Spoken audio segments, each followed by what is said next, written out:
سلام دوستان، به این اپیزود از مجموعه پادکست های تصویری یا بهتر بگیم ویدیوکست های موزیکیم خوش آمدید. مهمان این برنامه ما پروفسور رضا نیلیپور، استاد کورسی زبانشناسی در دانشگاه علوم بهزیستی و توانبخشی و فارغ التحصیل دانشگاه برکلی هستند. آقای دکتر خیلی خوش اومدید به برنامه ما. خواهش میکنم. افتخار دادید. خیلی بینندگان ما دوست دارن بدونن که این مسیری که جناب عالی رفتید به چه شکلی بوده و چطور به اینجا کشیده شده. منم سلام عرض میکنم به شما و دوستان عزیز.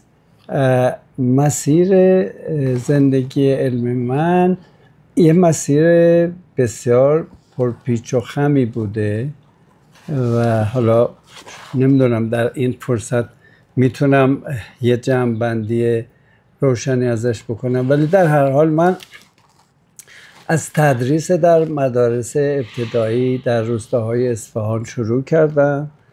بعد رفتم دانشگاه اصفهان، از دانشگاه اصفهان به دانشگاه تهران فوق لیسانس و دکتری و بعد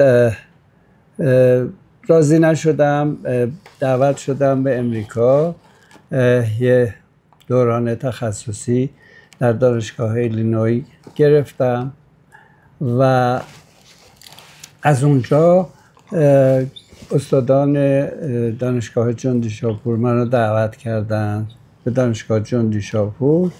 در دانشگاه جان دیشاپور تدریس میکردم تا اینکه یه فرصتی پیش اومد بعد از چند سال که رفتم دانشگاه برکلی و در دانشگاه برکلی این شانس رو داشتم که با نتایج انقلاب دوم علوم شناختی با پروفسور لیکاف آشنا شدم. 1 سال با ایشون کار کردم.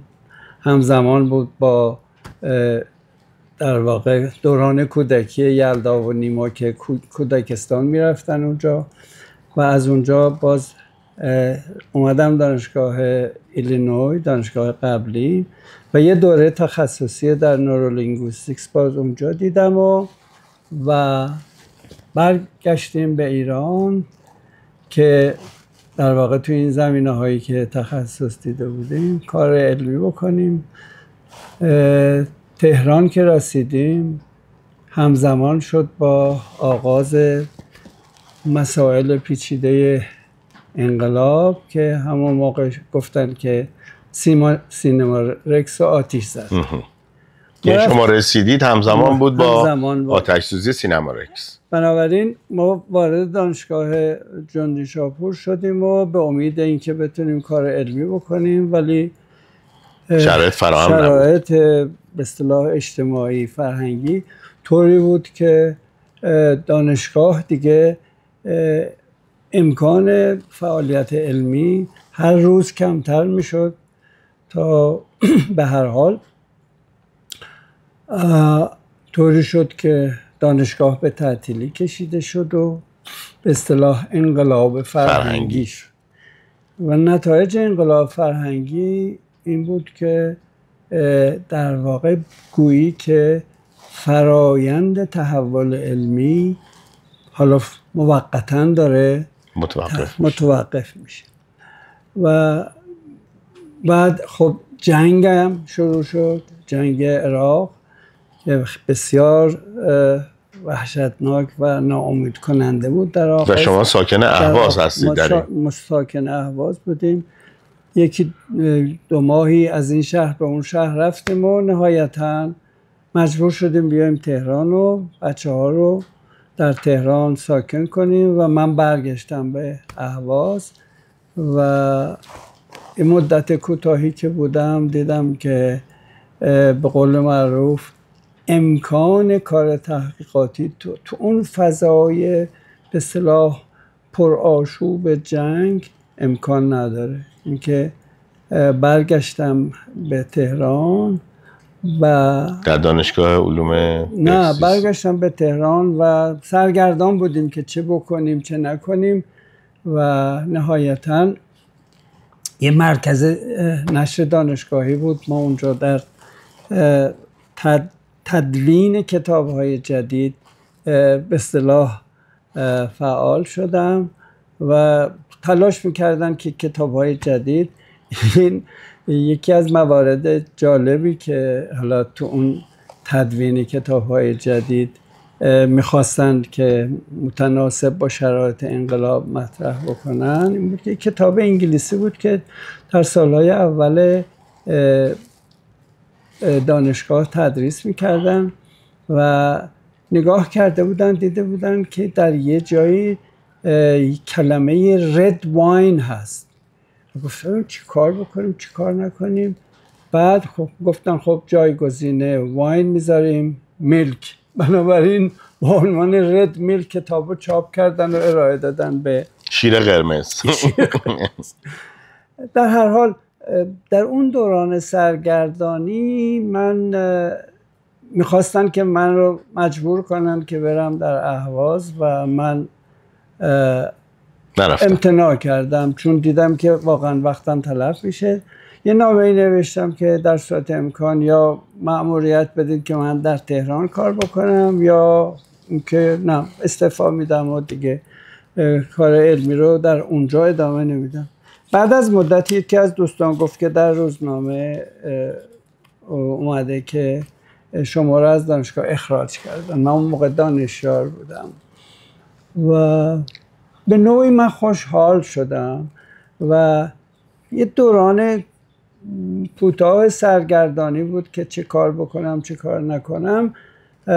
تصمیم گرفتم که در یک کنگره علمی شرکت بکنم در خارج از کشور و ببینم که در کنگره ها چه خبره و بتونم یه فعالیت علمی که حالا در سطح جهانی ادامه داره ما هم یه گوششو بگیم.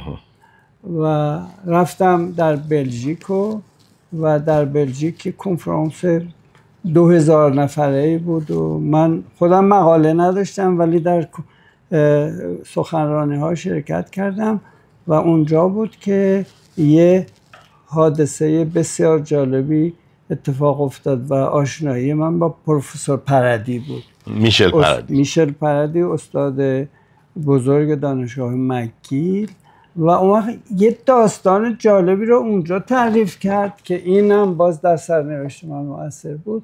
گفتش که ما داریم روی آزمون‌های توانبخشی در چند زبان‌ها کار میکنیم، از جمله میخوایم روی فارسی هم کار بکنیم و آزمونی رو که پیش‌نویسیشو تهیه کرده بودیم من به یکی از دانشجویان ایرانی که با من کار میکرد دادم بره تهران و چند تا در واقع از روی یه تصویر داستانی مانند از بزرگسالان فارسی زبان جمع آوری بکنه و اینا رو بیاره تحویل بده که تجزیه و تحلیل بکنیم و به اصطلاح آزمون فارسی رو نرم بکنیم.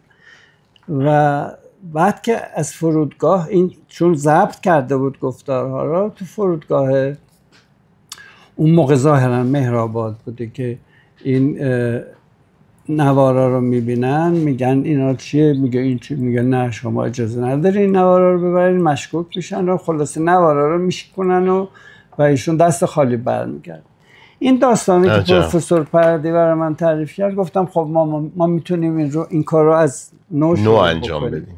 هیچی، نتیجهش این شد که اون موقع فکس بود، با فکس ما با پروفسور پردی در ارتباط قرار گرفتیم و شروع کردیم این آزمون رو در واقع تدوین و نرم کردیم، هم برای فارسی هم برای کردی ایران و هم برای آذری گویندگان ایرانی. این آزمون ها رو نرم کردیم و به چاپ رسید و سال که به اصطلاح دارن استفاده میکنن. این در واقع این دستمایه‌ای شد برای اینکه ما بتونیم کارهای تحقیقاتی رو روی چند زبانه ها شروع بکنیم و انجام بدیم که نخستین اینها همزمان شد با یه فردی رو که آورده بودن دانشکده توانبخشی، حالا اسمش هم من میگم چون دکتر شایان بود، متخصص ارتوپدی برجسته، 3 زبان میدونست، فارسی، انگلیسی، آلمانی. و این یه تله انفجاری که زیر ماشینش گذاشته بودند، قسمت فرونتو تمپورال مغزش آسیب دیده بود و این زبانها رو قاطی کرده بود. یه مدتی بود که اصلا بیهوش بود و بعد که به هوش اومده بود. خلاصه نتیجه بررسی روی این شخص همزمان بود که دکتر عشایری هم اومده بودن، دانشکده توانبخشی همون میدون محسنی، و ما یه مقاله بسیار بسیار برجسته 20 صفحه‌ای در یکی از مجلات نوروساینس امریکا چاپ کردیم و این در واقع آغاز فعالیت‌های عملی به اصطلاح حالا توانبخشی برای ما شد. و سال بعدش پروفسور پردی از من دعوت کرد که 2 هفته برم در 2 تا کنفرانس در بلژیک و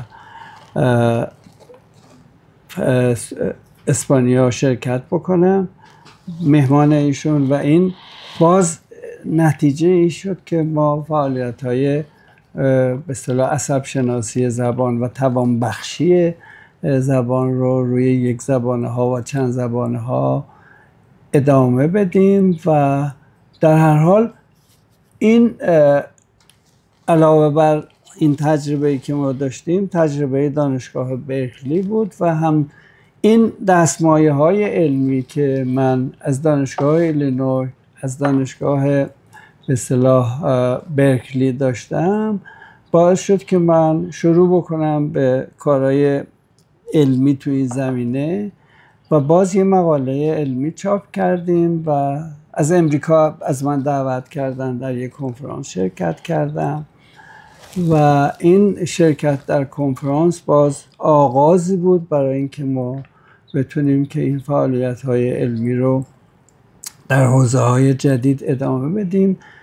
و این فعالیت‌های علمی که من ادامه میدادم، نتیجهش این شد که از وزارت بهداشت، چون اون موقع من وزارت علوم بودم، از من دعوت کردم که بیام وزارت بهداشت و در دانشگاه علوم بهزیستی و توانبخشی در واقع کارهای فعالیت‌های بالینی رو شروع بکنم. و این خودش یه پروسه پیچیده‌ای بود. باید شورای انقلاب فرهنگی موافقت میکرد، موافقت گرفتن و منو دعوت کردن و من بعد از 1-2 ماه که منتقل شدم مدیر گروه گفتار درمانی دانشگاه علوم بهزیستی و توانبخشی. و در دورانی که من اونجا بودم فوق لیسانس گفتار درمانی رو و دوره دکتری گفتار درمانی رو در اونجا تأسیس کردم و کتاب‌های زیادی در این دانشگاه ما تدریس کردیم و تدوین کردیم. یه اپیزود جالبی هم که در طول این مدتی که من میرفتم کنگره و میمدم اتفاق افتاد که بد نیست که اینم حالا یادآوری بکنم که من تو دعوتی که شده بودم که برم به کنگره از طریق فرانکفورت باید میرفتم به اسپانیا. وقتی که رسیدم فرانکفورت پرواز بعدی دیر شده بود و ما مجبور بودیم شب بمونیم. وقتی من رفتم پاسپورتم و با بلیتم به پلیس فرودگاه دادم و گفتم که در فرانکفورت که من میخوام همین دادم که برای من امکان فراهم بکنن شب بمونم، یه نگاهی کرد به بلیت من و پاسپورت من که ایرانی هستم، از پشت کانترش اومد بیرون، بلیت و پاسپورت منو پرت کرد وسط راه رو و فیزیکی منو گرفت، هل داد و گفت go back to خمینی. و این یه کابوسی شد برای من تا اینکه بالاخره مامورین ایران ایر که در اونجا بودن من آرامم کردن، گفتن شما برید بشینید تا اینها که عوض شدن. این مقداری عصبانیه. این چه سالیه حدوداً؟ این سال 1358 59 تازه جنگ شروع شده. بله جنگ شروع شده بود و دوران جنگ بود و التهاب‌های اجتماعی زیاد. در هر حال ما فعالیتمون رو ادامه دادیم و در دورانی که در دانشگاه علوم بهزیستی و توانبخشی بودیم که بعضی از کارهای علمی هم که من مشترک کردم با دانشجویان و با دکتر عشایری و اینها آزمون‌های مختلفی رو چه برای کودکان برای توانبخشی، چه برای بزرگسالان، کسانی که سکته مغزی دارند و اینها تدوین کردیم و دانشجویان مختلف از این آزمون‌ها در کارهای توانبخشی استفاده می‌کنند و قبل از این فعالیت‌ها هیچ گونه آزمونی در واقع در ایران برای این کار طراحی و نوشته نشده، کودکان بزرگسالان نبود تا به هر حال با همتی که به هر حال دانشجویانم با من کردن و امروزه مثلا شما اگر گوگل اسکالر رو نگاه بکنید ببینید که چیزی حدود 100 مقاله مختلف به فارسی و انگلیسی رفرنس دادن که ما در اون مدت انجام دادیم. در هر حال این یه مقدار طولانی شد بحث ما، ولی در هر حال نتیجه این فعالیت‌های علمی این بود که در واقع من از استادان که باهاشون کار کردم چه در ایران چه در برکلی چه در ایلینوی و چه در مکگیل این بود که باید مقاوم بود، هیچ وقت ناامید نشید، میتونید پیش برید و به هر حال نتایج کارتون رو به جامعه علمی ارائه بدید تا بتونن آیندگان ازش استفاده و بهره برداری بود. واقعا خسته نباشید، تبریک میگیم به شما، بسیار عالی بود.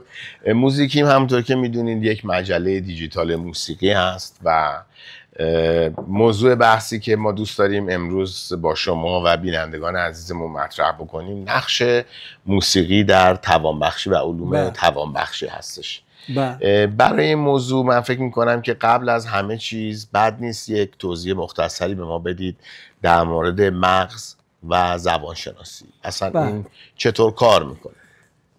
عرض کنم که در ارتباط با بحث زبان و مغز ما به دنباله انقلاب‌های علمی و صنعتی که خب در اروپا اتفاق افتاد از نیمه دوم قرن 20 ما وارد یه حوزه جدید تحولی نسبت به شناخت انسان و نقش زبان در تحول و در واقع جایگاه انسان به عنوان یک موجود برجسته‌ای که میتونه خلاق باشه و این نتیجهش این شد که انقلاب اول رو در واقع چامسکی کرد که چامسکی با انقلابی که کرد نتیجهش این شد که ما زبان رو پیچیدگیش رو و در واقع ساختارش رو در مغز میتونیم در واقع بررسی بکنیم و با نظریه‌ای که ارائه داد در واقع با توجه به اینکه از نظر فلسفی بر اساس فلسفه تحلیلی بود در واقع دنبالش حالا امروزه artificial intelligence که ما میبینیم نتیجه در واقع کارکردها و مبانی فلسفی هستش که چامسکی با همراهی و همکاری به اصطلاح استادان دیگری که تو حوزه‌های مختلف شناختی هستن کار میکنن. اجازه است من این کتابم نشون بدم که این کتاب نوام چامسکی و انقلاب زبانشناسی بله تالیف آقای دکتر رضا نیلیپور. بله بفرمایید. این کتاب رو من سالها پیش تالیف کردم، به چندین چاپ هم رسیده و حالا نتیجه فعالیت هایی که چامسکی در دانشگاه در واقع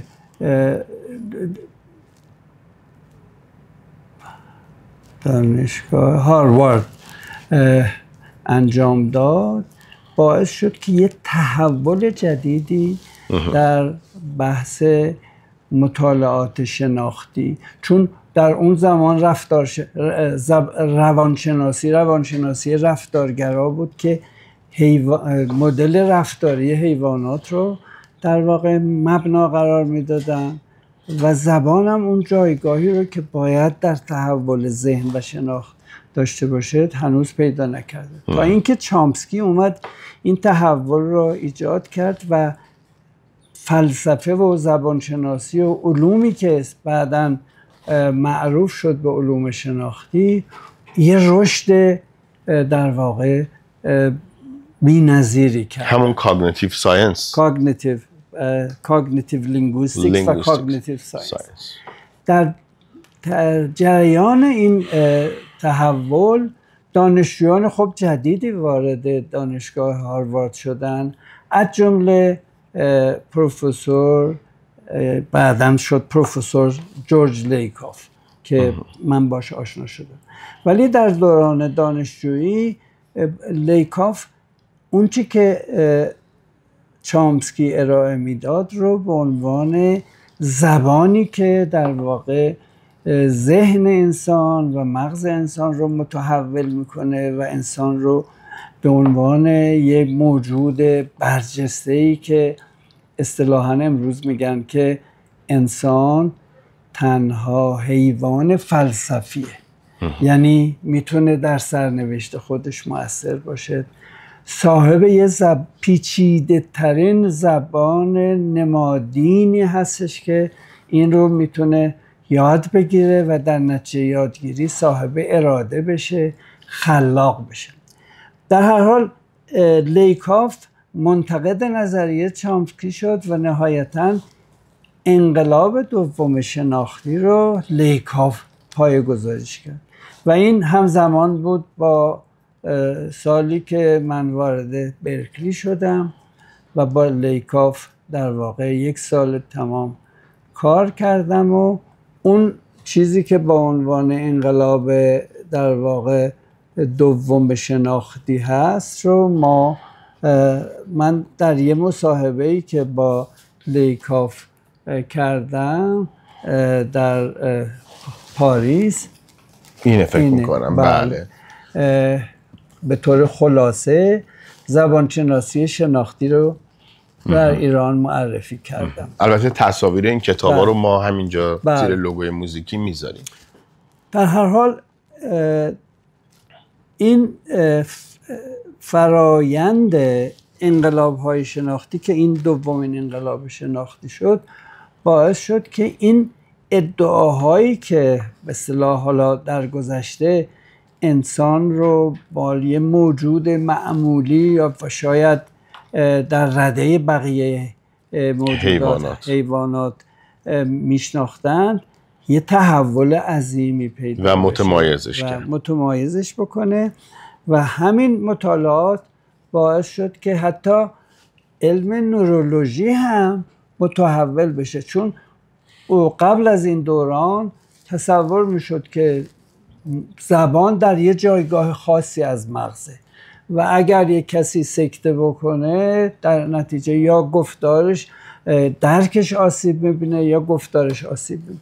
ولی نتایج این مطالعات انقلاب دوم شناختی باعث شد که در واقع میشه به نوعی بگیم که زبان میگه که به اصطلاح هر کجای به اصطلاح همه جای زبان مغز سرای منه و به اصطلاح چون زبان یه زبان نمادین پیچیده‌ای هست و این پیچیدگیش منجر به این نیستش که در یه جایگاه خاصی درکش بشه. در نورولوژی متحول شد، زبانشناسی متحول شد و همین جا بود که در واقع یه علومی به نام علوم مبانی علوم شناختی در واقع آغاز شد و این علوم به صورت مشترک با هم کار کردند و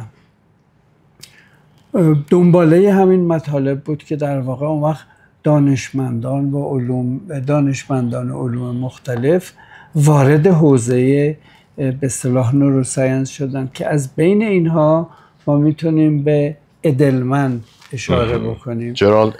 جرالد ادلمن نوروساینتیست برجسته‌ای بود که در واقع برنده جایزه نوبل بود.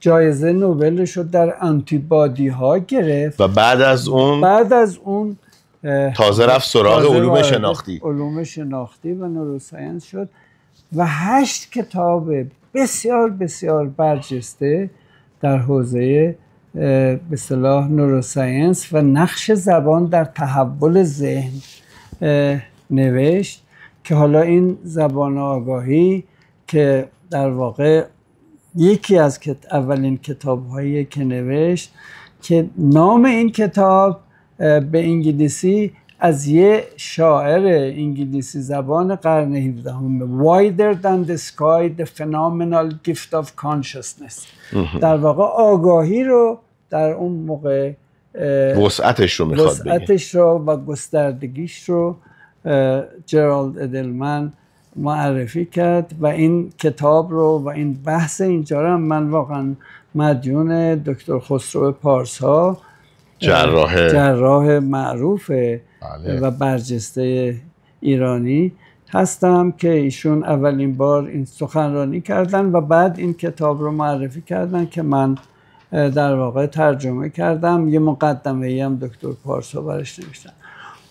به دنباله این بود که در هر حال ما مباحث مختلف نوروساینس رو چه در یه دوران خاص چه از نظر تاریخی تونستیم روش کار بکنیم، از جمله این کتاب خاستگاه آگاهی در فروپاشی ذهن دو جایگاهی که اسم انگلیسیش هم میشه بفهمین که کتاب عرض کنم که مال لیکا The Origin of Consciousness in the Breakdown of the Bicameral Mind.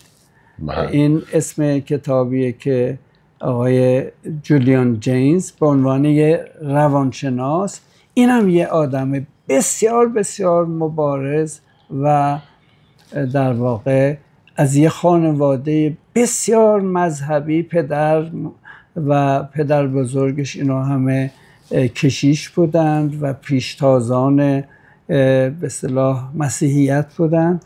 منتها این در همون خانواده تربیت شد، منتها مبارز بود و هیچگاه نظریه های پیشینی که درباره زبان و مغز مطرح کرده بودن هیچگاه نپذیرفت و علاوه بر این مبارزه بر علیه جنگ.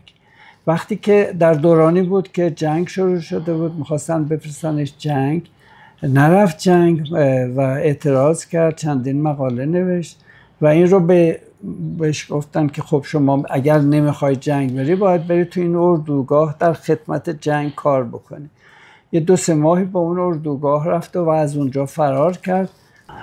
جولیان جینز به عنوان یه روانشناس جایگاه بسیار بسیار برجسته‌ای در تحول علوم شناختی پیدا کرد. بعد از فرار از اردوگاه دادستان آمریکا یک زندان 2 ساله براش برید و اومدن دستگیرش کردن، بردنش زندان. ولی بعد از زندان، در دوران زندان هم مطالعاتش ادامه داد. بعد از زندان در چندین دانشگاه، مکگیل و پنسیلوانیا و در واقع تورنتو تحصیلاتش رو ادامه داد و دکترای خودش رو در روانشناسی گرفت.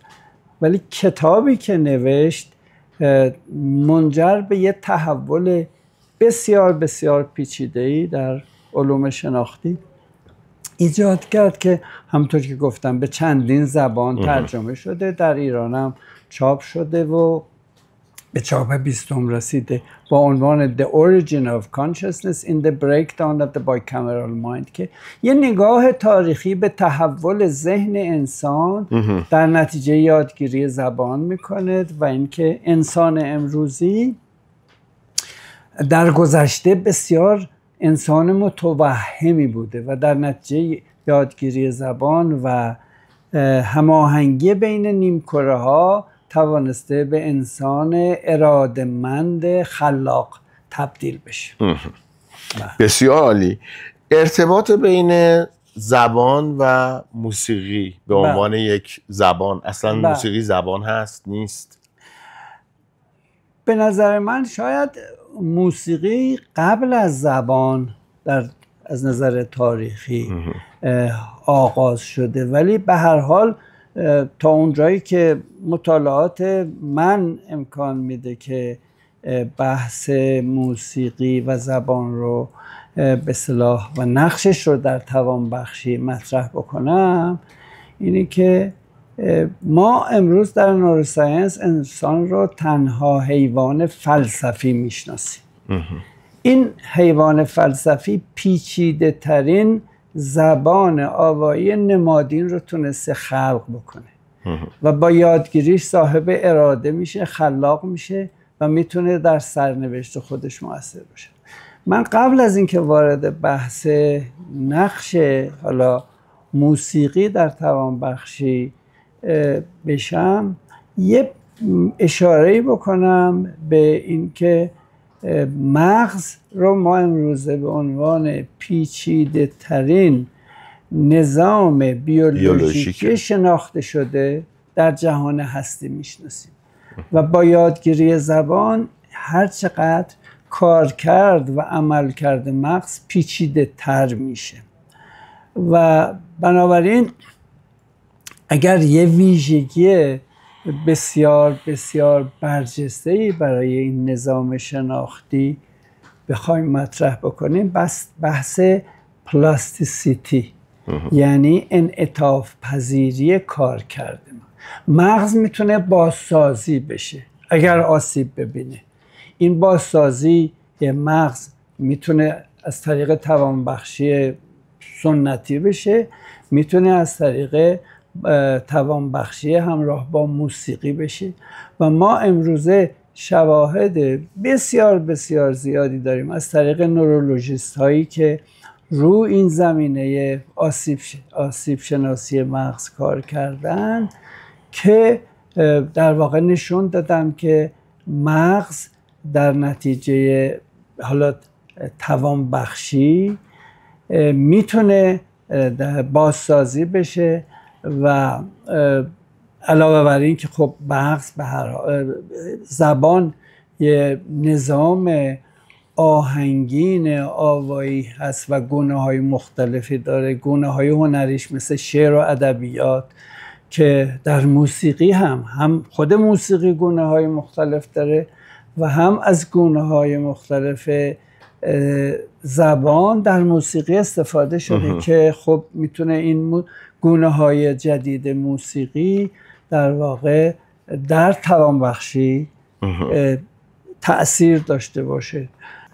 یکی از برجستگی هایی که ذهن و مغز انسان داره که به خصوص به موسیقی و توانبخشی هم مربوط میشه، انواع حافظه‌ای هستش که ما داریم که حالا بقیه موجودات ندارن و ما به دلیل داشتن اون زبان این حافظه هم میتونه نقش برجسته‌ای داشته باشه. یه حافظه به اصطلاح حالا آشکار داریم، اصطلاح هم میگن explicit memory، یه حافظه implicit داریم که به اصطلاح یه توانمندی هایی رو ما یاد میگیریم ولی ممکنه نتونیم دربارش حرف بزنیم که در کودکان نمونه خیلی خوبش هست که نمیتونن درباره ساختار زبان صحبت ولی میتونن صحبت به راحتی میتونن زبان صحبت. و یه حافظه عاطفی هیجانی هست که مخصوص انسانه و مثلا در افراد افسرده یا کسایی که آسیب مغزی میبینند و غیره این حافظه مثلا میتونه آسیب پذیر، مرتبط ترینش همین عاطفه هیجانی عاطفیه که ما در توانبخشی به خصوص با کاربرد موسیقی میتونیم این نوع حافظه رو در واقع فعال بکنیم و افراد بتونن به راحتی از اون حالت در واقع رخوت و بی‌تفاوتی نسبت به محیطشون، نسبت به تواناییشون بیرون بیان و تبدیل بشن به یه موجود فعال و به عنوان حالا شادی یا حالتهایی که بتونه اینها رو از نظر عاطفه هیجانی در واقع به انسان‌های فعالی تبدیلشون بکنه. این زمزمه کردن موسیقی چی؟ این کجای کار؟ زمزمه کردن موسیقی هم به نظرم باز برمیگرده به همون حالت عاطفی هیجانی، حافظه عاطفی هیجانی که فعال میشه و منجر به این میشه که فرد بتونه با خودش یه ارتباط درونی در واقع خوب برقرار بکنه و از اون حالت رخوت بیرون بیاد. در هر حال بحثی که من میخواستم در ارتباط با کاربرد موسیقی مطرح بکنم در توانبخشی، قبل از اینکه وارد بحثش بشیم، دانشمندان مختلفی در این حوزه کار کردن. مثلا الیور ساکس به عنوان عصب شناس بسیار برجسته و معروف کتاب‌های زیادی در ارتباط با بحث موسیقی و موسیقی درمانی و آسیب پذیری هایی که در نتیجه حالا سکته مغزی داره. بعضی از این کتاب‌هاش هم حتی در فارسی ترجمه شده. یکی از کتاب‌های جالبش اینه که مثلا در آسیب پذیری The Man Who Mistook His Wife with a Hat، مردی که زنش رو با کلاه اشتباهی گرفت. یا میوزیکوفیلیا که ترجمه شده به فارسی. اینا کتاب‌هایی که عصب شناس‌های در واقع معروف درباره بحث آسیب پذیری به اصطلاح توانمندی‌های شناختی بعد از سکته‌های مغزی یا آسیب‌های مغزی به دلایل مختلف، حتی مثلا ضربه مغزی، اینا در توانبخشی اگر بخوان که مثلا بهشون کمک بکنن، علاوه بر کاربردهای سنتی که در توانبخشی حالا رایجه، همزمان کردنش با کاربرد موسیقی بسیار بسیار میتونه مؤثر بوده و به اصطلاح ما با شواهد مبتنی بر evidence based گزارش های مختلفی هستش که نشون داده که انسان در نتیجه حالا آسیب های مغزی به دلایل مختلف اگر توانبخشی زبانی همراه با کاربرد انواع موسیقی هایی که به دلایل مختلف و حسب مورد و شخصیت و توانمندی های فرد ازش میشه استفاده کرد، اینا میتونن توانمندسازی اینها رو در واقع افزایش بدن. مثلا موسیقی ریتمیک برای افراد افسرده مثلا فرض بگیرید که با گونه های مختلف میتونه از نظر حرکتی اینها رو توانمندی های حرکتیشون رو افزایش بده. ما اگر بخوایم درباره افرادی که در واقع حالا به دلایل مختلف از توانبخشی مبتنی بر شواهد با استفاده از موسیقی کار کردن، شواهد بسیار زیادی هست در کتاب‌های مختلف. مثلا از جمله در این کتابی که الان من Music and the Mind اثر آقای شتور، بله، تو این کتاب گزارش‌های زیادی هست از کاربرد موسیقی در توانبخشی. یکی از نمونه‌های مثلا جالبش که حالا من فرصت کردم که در اینجا ببینم کودکی 6 ساله‌ای رو گزارش میکنن که این خیلی در خود فرو رفته بوده و ارتباط با محیط و با دیگران نداشته، اوتیستیک به اصطلاح اوتیستیک بوده. و علاوه بر این مثلا کفش اینقدر محدودیت حرکتی داشته که بند کفش خودش رو نمیتونسته ببنده و با استفاده از موسیقی و به صورت گوش دادن و خواندن آواز این رو بعد از چندین ماه توانبخشی به حدی رسیده که علاوه بر این که از اون حالت در خود فرو رفتگی در واقع بیرون اومد و تونست ارتباط بیشتر اجتماعی برقرار بکنه، به راحتی بند کفش خودش رو بسته.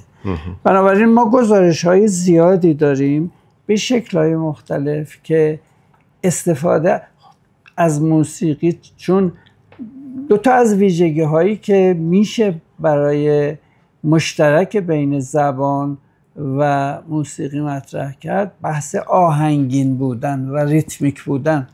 مثلا ما دیدیم که در افرادی که سکته مغزی میکنن گفتارشون مونوتون میشه و این یک نواخت میشه و علاوه بر این که مثلا ممکنه بعضی از واژه‌ها یادشون بره یا دچار افسردگی بشن، این استفاده از موسیقی همراه با توانبخشی این نوع افرادی که دچار سکته مغزی هم کردن بهشون کمک کرده که هم در واقع بتونن ارتباط کلامی برقرار بکنن و گفتارشون از اون نوع حالت یک نواختی که در واقع یه نوع آسیبه برای زبان. مثل خب موسیقی، شما در واقع تون در موسیقی شما بهتر از من میدونید که خیلی میتونه ریتمیک بودن اینها و زبانم در واقع ماهیتاً حالت ریتمیک داره و در واقع بالا و پایین رفتن با استفاده از نوع تولیدی که ما در گفتار داریم. خب زبان میتونه حالت ریتمیک پیدا که حالا برجسته ترینش تو آوازهای مختلف من. بنابراین خود این استفاده از آواز همراه با موسیقی، بدون موسیقی، در گزارش ها هستش که خیلی تونسته در توانبخشی افراد مختلف استفاده. گروه های هدفی که استفاده شده در موسیقی علاوه بر کودکان آتیستیک، کودکان هایپر اکتیو یا بیش فعال، باز از اونها هم استفاده شده که یه گروهشون ADHD ها هستن. چون بحثی که در مورد مسئله زبان هست، یکی از ویژگی‌هاش در واقع تنظیم رفتاره. ما در بزرگسالی هم گاهی اوقات که یه مقدار گیج میشیم و حواسمون پرت میشه، یه برنامه‌ای که میخوایم برای خودمون بریزیم با خودمون زمزمه میکنیم که مراحل مختلف گفتار رو. حالا این در واقع ویژگی تنظیم رفتار از کودکی در واقع با یادگیری زبان، اون زبان آهنگین شروع میشه و اگر آسیب ببینه میتونیم با استفاده از کمک گرفتن از موسیقی موسیقی آهنگین به اضافه زبان ترمیم بکنیم و از حالت بیش فعالی درشون. حالا در کنار همه اینها، علاوه بر کودکان و علاوه بر گروه های سکته مغزی که استفاده شده روش های توانبخشی همراه با موسیقی و اویدنس بیس جواب داده، در افراد افسرده باز استفاده شده در مواردی که افراد حالا دچار مقدمات فراموشی و آلزایمر میشن. در این گروه هم باز استفاده شده و تقویت میکنه حافظه به اصطلاح همون هیجان عاطفی که من بهش اشاره کردم بنابراین ما اگر بخوایم که کاربرد موسیقی رو در توانبخشی ازش صلاحیات بکنیم، بر اساس منابع و گزارش‌های مختلفی که در متون هست و ما میتونیم به اونها اشاره بکنیم، کاربردش خیلی گسترده هست و میتونه در واقع بر اساس ارزیابی هایی که به کمک حتی آزمون های سنتی، ما یکی از روش هایی که در کلینیک ازش استفاده میکنیم اینه که مثلا یه بیماری رو که سکته مغزی کرده و اومده کلینیک، به روش سنتی باهاش کار میکنم، بعد ممکنه در یه مرحله دیگه بیان و با همراه با موسیقی و موسیقی استفاده بکنن و evidence based، یعنی ارزیابی و مقایسه اون دورانی که بدون موسیقی و بعدش با موسیقی که آزمون‌هایی برای این کار طراحی کرده، آزمون‌های زبانی که طراحی شده به ما کمک میکنه که مثلا ببینیم که این کودک توانایی‌های زبانیش چقدر چند اسکیل پیش رفته، روان صحبت میکنه.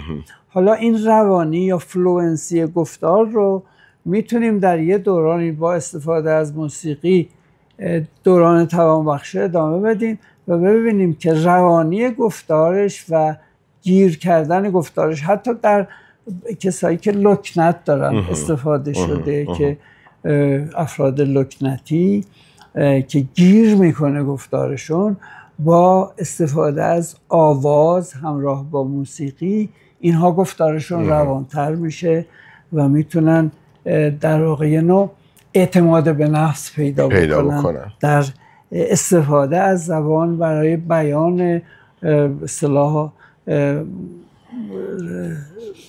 گفتار خودشون یا بیان احساساتشون.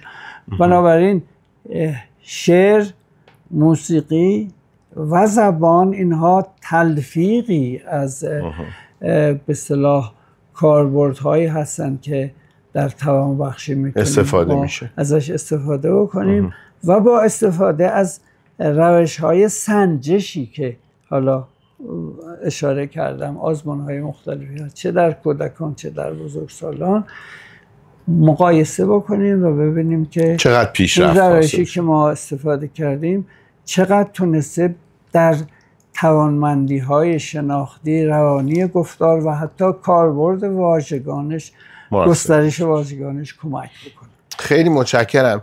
موسیقی ما رو بعضی وقتا به سفر زمان هم میبره، یعنی ما یک موسیقی گوش میکنیم میریم به دوران طفولیت یا دوران جوانی. این به چه شکلی انجام میشه؟ یا حتی رویا پردازی میکنیم، یعنی ما رو از جهان واقعی میبره به یک فضایی که بعضا میتونه واقعی نباشه. اینا چه شکلی؟ اینا به نظر من دکتر کیمیاگر برمیگرده به همون تمایزی که بین سه تا حافظه در انسان، حافظه ایمپلیسیت، اکسپلیسیت و حافظه عاطفی هیجانی. بنابراین شما وقتی که یه مثلا خاطره از یه دوران کودکی داشتین که یه خاطره خوشایندی بوده، با اون حادثه حتی این تو ذهن بازیابی میشه و نتیجهش میشه که شما یک احساس خوب، اون احساس خوشایند بده. بنابراین خود موسیقی همچنان که شما در خوندن یه شعر یا یه داستان باز به یاد آوری میشه، دستم بگرفت و پا به پا برد تا شیوه راه رفتن آموخت.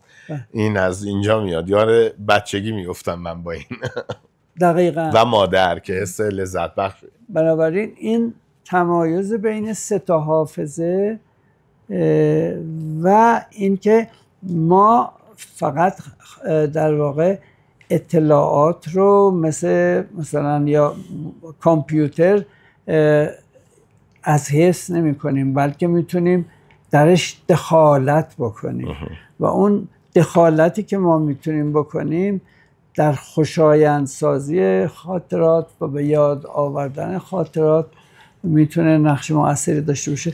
بنابراین یکی از مسائلی که اتفاقاً به نظرم در توانبخشی و کاربرد موسیقی میشه ازش استفاده کرد اینه که قبل از هر چیزی اون فردی رو که قراره که توانبخشی با سنتی و موسیقی ازش استفاده بشه شخصیتش رو شناسایی بکنن، گذشتهش رو شناسایی بکنن و این شناسایی گذشته خیلی در گزارش هایی که از نظر بالینی هست تونسته کمک بکنه در پیشبرد توانبخشی.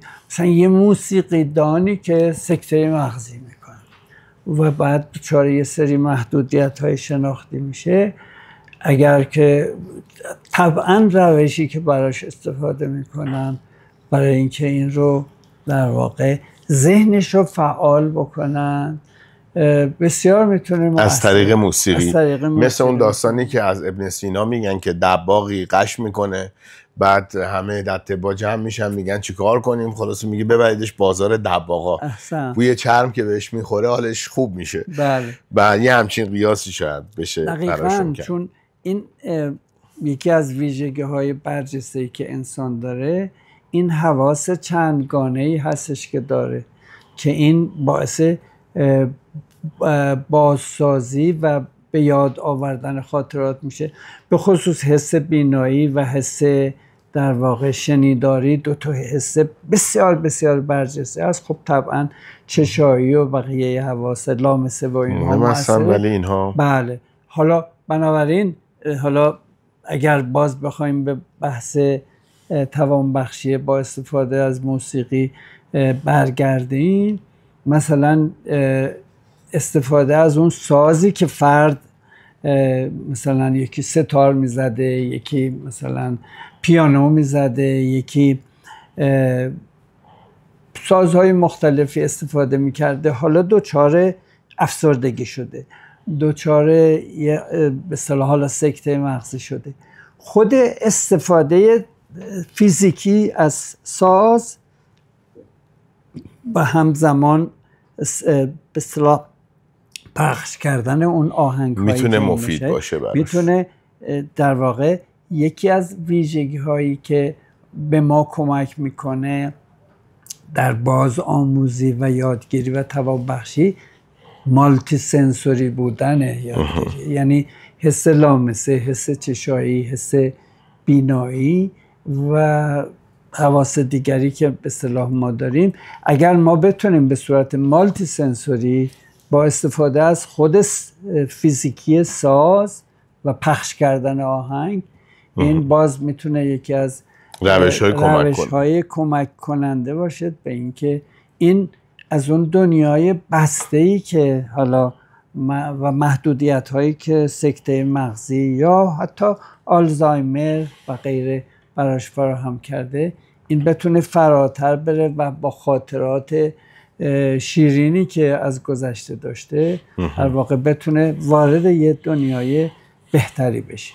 جناب دکتر، خودتون رابطتون با موسیقی چطوره؟ چه جور موسیقی رو گوش میکنین؟ دوست دارین؟ من حقیقتش موسیقی های سنتی رو خیلی بیشتر به اصطلاح باهاش ارتباط میتونم برقرار بکنم و تلاشم کردم که خودم هم یه سازی رو به اصطلاح باهاش آشنایی پیدا بکنم و درس میگیرید الان؟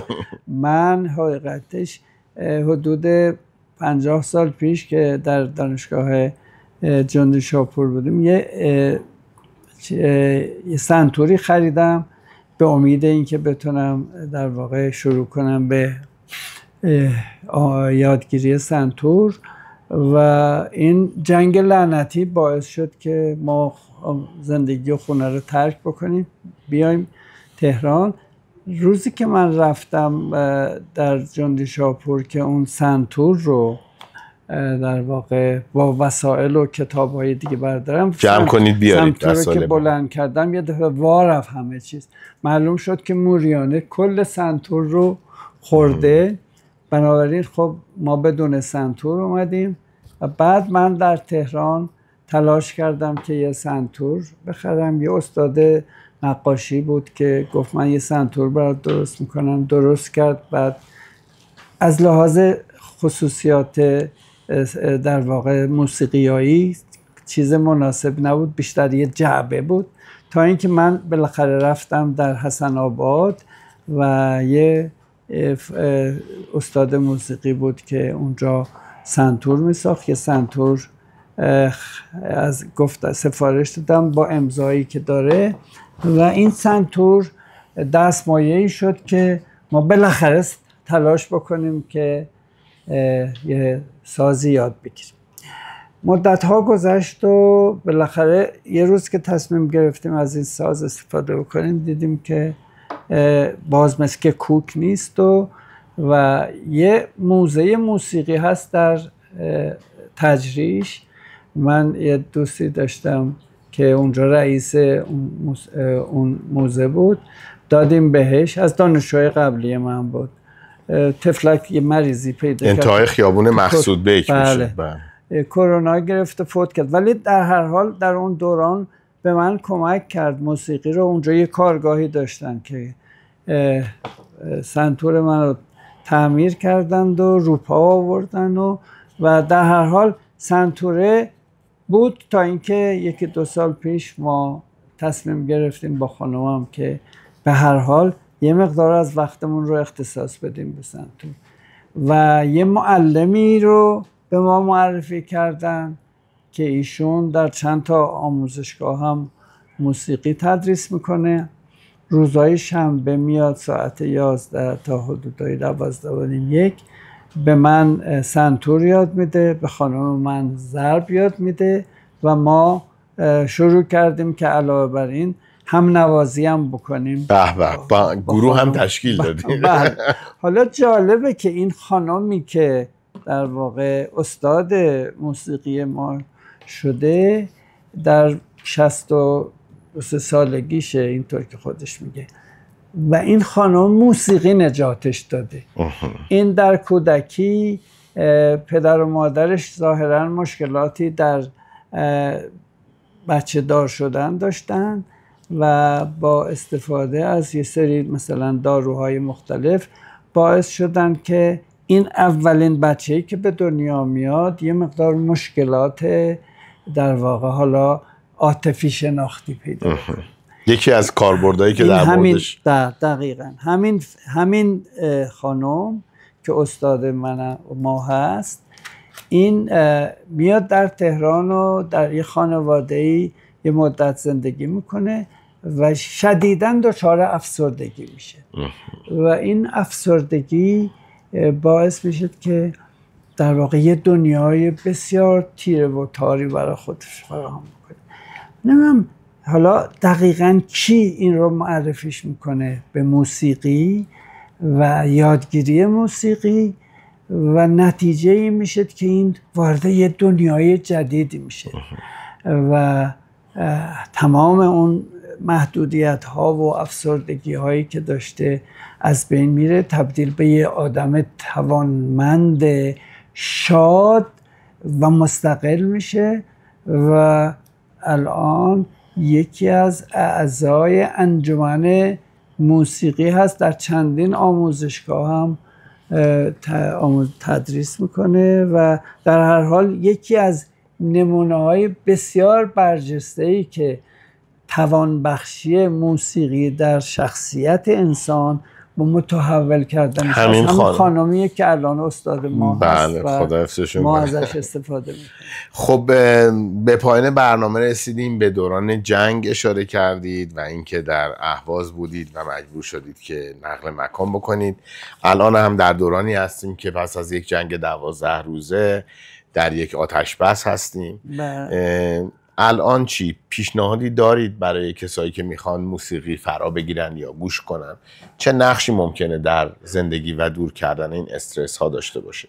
به نظرم در این دوران بسیار بسیار سخت ما هر چقدر که بیشتر بتونیم از طریق ورود به گونه های مختلف موسیقی هایی که در واقع بتونه از نظر عاطفی هیجانی ما رو در واقع جذب بکنه، خیلی میتونه. ما الان من و خانمم به خصوص در این دوران، حالا نه اینکه اصلا اخبار گوش نکنیم، ولی در کنار حالی گاهی که اخبار گوش میکنیم و این تلاشی که در یادگیری سنتور و ضرب داریم میکنیم، یه مسئله دیگه که داریم اینه که یه کانال هایی هستش که فقط موسیقی پخش میکنه و ما از انواع موسیقی استفاده میکنیم برای اینکه بتونیم یه مقدار آرامش خودمون رو به دست بیاریم. خیلی بنابراین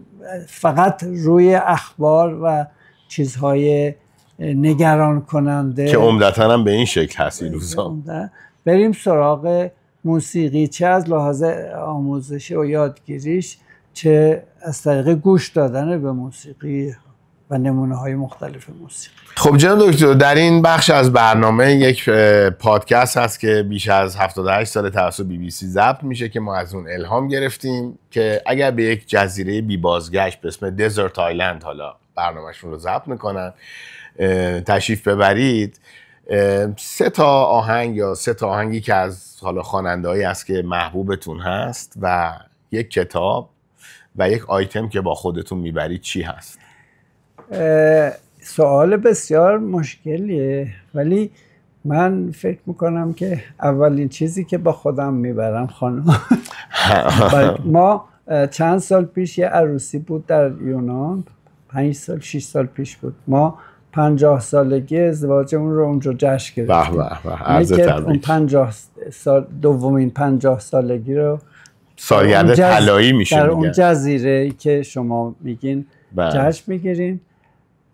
از بین کتاب ها هم فکر بکنم که مثلا لااقل اگر یک کتاب باشه، حافظ رو من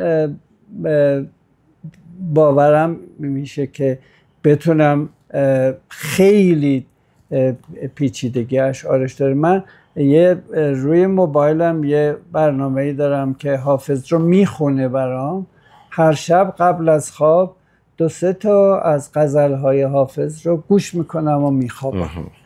بنابراین از بین فکر میکنم حافظ رو.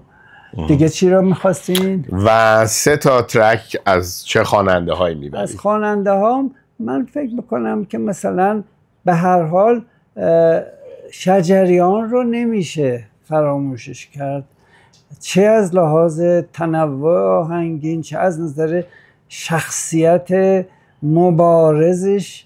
بنابراین شجریان رو نمیشه که با خودم نبرم. از بین باز خوانندگان دیگه همین آهنگی که روی اون تمبر گذاشته بودن مال آقای شهرام ناظری رو هم من علاقه خاصی به آهنگاش دارم.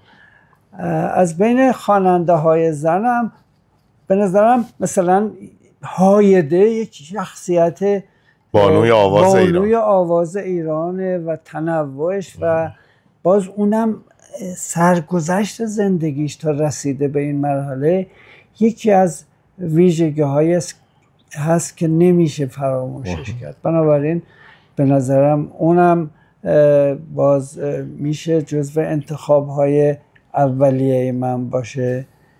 دلکشم خوبه، دوست دارید. اونم آدم مبارزی بوده و زندگی مشکلی داشته و به هر حال فرد موفق و توانمندی. من حالا علاوه بر خانومم فکر کنم آقای دکتر الهی قمشه‌ای هم ببرم، چون همه اینا رو حفظه دیگه و حافظ و سعدی و مولانا رو یه جا با خودتون بردید. انشالله که خدا حفظشون کنه و ایشون هم حافظه بسیار قوی داره. بسیار بسیار آن د اسپات به قول معروف بله. شما ازش یه سوال بکنید فوراً میره غزل. اینو از این بابت داستان. گفتم چون میدونم دوستی هم بین شما برقرار هست. بسیار آدم برجسته و توانمند و خلاق و کارهای بسیار برجسته هم کرده. یکی از کتابایی که ایشون اتفاقا چند تا از کتاباشو به من هدیه کرده 365 روز مثلا با حافظ. بله. که با مولانا با حافظ با حافظ و غیره که به تازگی من و خانمم هر روز یکی از این داستان‌ها رو با هم دیگه میخونیم. خیلی ممنون پروفسور از اینکه دعوت ما رو به این برنامه قبول کردید. بسیار استفاده کردیم. خیلی متشکرم از شما. به امید دیدار. امیدوارم که تونسته باشم حرفایی رو که در واقع بتونه تأثیر داشته باشه. حتما همینطور. کاربرد موسیقی. حتما. خیلی متشکرم از شما. خواهش میکنم.